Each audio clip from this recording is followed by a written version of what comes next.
प्रकरणी एक मोठी अपडेट। शिवराज मोटेगावकरला सीबीआय कडून अटक करण्यात आली आहे। शिवराज मोटेगावकरला आजच कोर्टात हजर केलं जाणार आहे। तर हा शिवराज मोटेगावकर लातूरच्या आरसीसी क्लासचा संचालक आहे।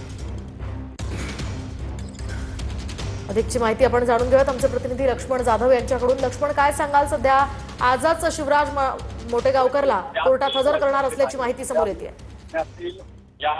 दोन्ही खरं तर महत्वाची अपडेट म्हणावी लागेल। आता सीबीआय कडून शिवराज मोटेगावकरला जे आहे ते आता नीट पेपरफुटी प्रकरणामध्ये जे आहे ते अटक केली आहे। जवळपास 12 तासाहून अधिक काळ पुण्यातल्या सीबीआयच्या कार्यालयामध्ये शिवराज मोटेगावकरची चौकशी जी आहे ती कसून सुरू होती। अखेर यापूर्वी खरं तर नीट पेपरफुटी प्रकरणामध्ये 9 आरोपींना ताब्यात घेतला आहे ना, आता हा 10वा आरोपी म्हणावे लागेल। कारण की आता लातूर मधले जे क्लासेस आहेत त्या क्लासेसमध्ये प्रश्नांच्या संदर्भात जी छेडछाड केली आहे हे सर्व काही गोष्टी ज्या आहेत त्या तपासातून निष्पन्न झालेल्या आहेत। आणि आता सीबीआय कडून खरं तर ही मोठी कारवाई म्हणावी लागेल। कारण की या शिवराज मोटेगावकर कडून नीट पेपरफुटी प्रकरणामधले जे काही प्रश्न आहेत ते प्रश्न त्याच्या क्लासेसमधल्या हे सर्व विद्यार्थ्यांना देण्यात आलेले होते आणि या संदर्भातला व्हिडिओ सुद्धा एक व्हायरल झालेला होता। या अनुषंगाने काही विद्यार्थ्यांकडून चौकशी करण्यात आली आणि यामधून हे सर्व निष्पन्न झालेलं आहे। आता ही सीबीआयची एक मोठी कारवाई खरं तर म्हणावी लागेल। सध्या आपण बघू शकतो की पुण्यातल्या सीबीआय कार्यालयामध्येच आपण आहोत आणि सध्या शिवराज मोटेगावकर सुद्धा आतमध्ये आहे। मात्र आता सीबीआय कडून हे अधिकृतरित्या घोषणा करण्यात आलेली आहे की आता शिवराज मोटेगावकरला जी आहे ती अटक करण्यात आलेली आहे आणि या अटकेतून